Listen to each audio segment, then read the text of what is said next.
Hello, everyone. My name is Aravind. I am working as an assistant professor, Department of Mechanical Engineering at Konkanad Engineering College and Technology.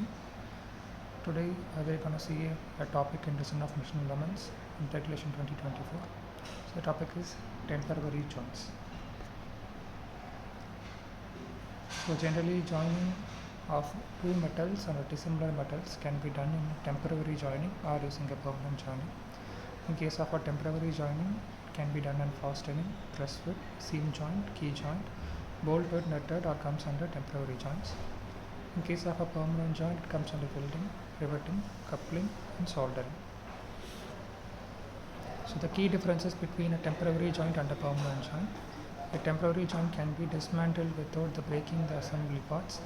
A permanent joint can be dismantled without breaking parts. Temporary joint is beneficial where frequent assembly and disassembly are required. Permanent joint is beneficial where the joint is intended to stay fixed for longer period.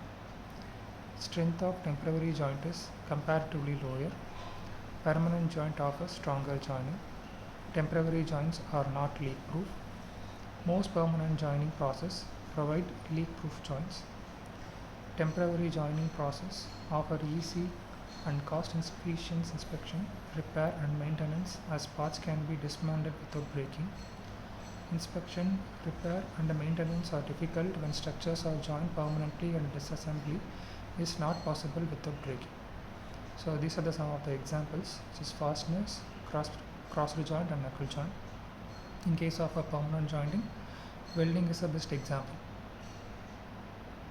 So the first problem is based on the load which is acting on a eccentric loading in case of a bolted fixing. The first thing is about the prime load, which is a direct shear load, and second image as shown in this comes under a direct shear.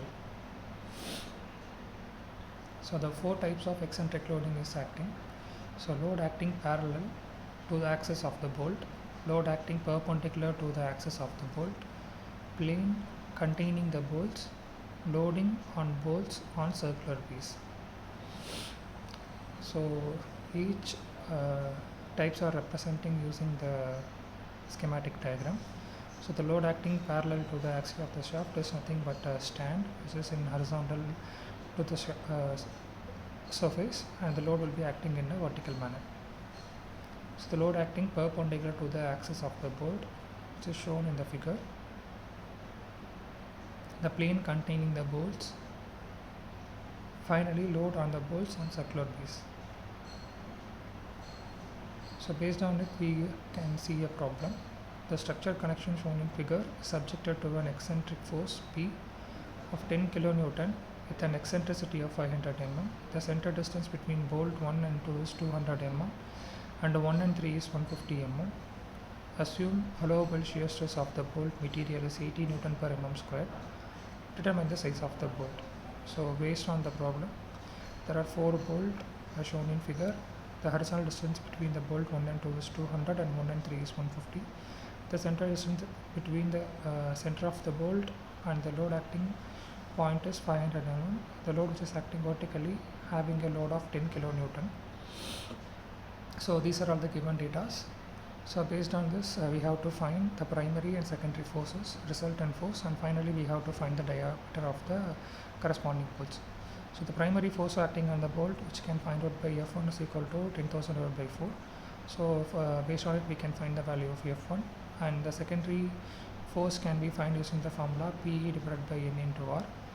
And depending on the different types of bolts, we have to use the formula PE R1, R2, R3, R4. So we are having 4 bolts, so it is R4. If you are having 3 bolts, we can reduce it into R3. And next thing, we have to find the center distance of each bolts. So for R1, the center distance between horizontal is 100 and vertical is 75. So finding it, we can find the center point of R1. So similarly, R1, R2, R3, R4 can be found, which is 125 mm. Secondary force can find using the formula of F2, which is PE divided by N into R. Similar value of R can be used. So applying this formula, we can find the value of F2. Finally, the resultant force has to be identified using the formula of F1 square plus F2 square to F1 F2 cos theta. So the cos theta value find it by using the angle representation in the diagram, which is 2.5 kilonewton per kilonewton. So the cos theta value is 0.8. Finally, FR is 12,093 Newton. And the final result of the bolt can be identified used the result M16 bolt as shown in TCS and data book page number 5.4. And similar, the second problem will be a wall bracket as shown in figure is fixed to a vertical wall by 4 bolts. Find a suitable size of the bolt for this application. Take maximum shear stress for the bolt material is 17 Newton per mm square. So typically shown in the figure, it has 2 bolts in at a height of 50 mm from the top and 2 bolts at a height of 50 mm from the bottom. And the load has to be acting at 25 kN at a distance of 150 mm.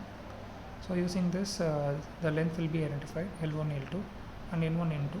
Finally, total number of bolts is 4. Same formula has been applied in the previous problem. In this case also we have 4 number of bolts, so same formula can be applied here also. Similarly, F1, F2 has to be identified based upon the lengths.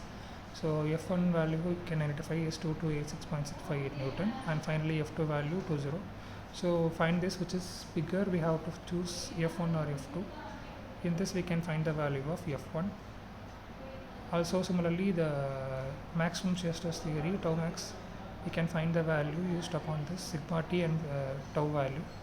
Applied this, we can find the value of diameter as shown in figure, which is 14.46 mm.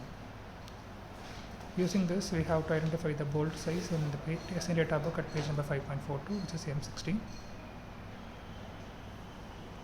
Thank you.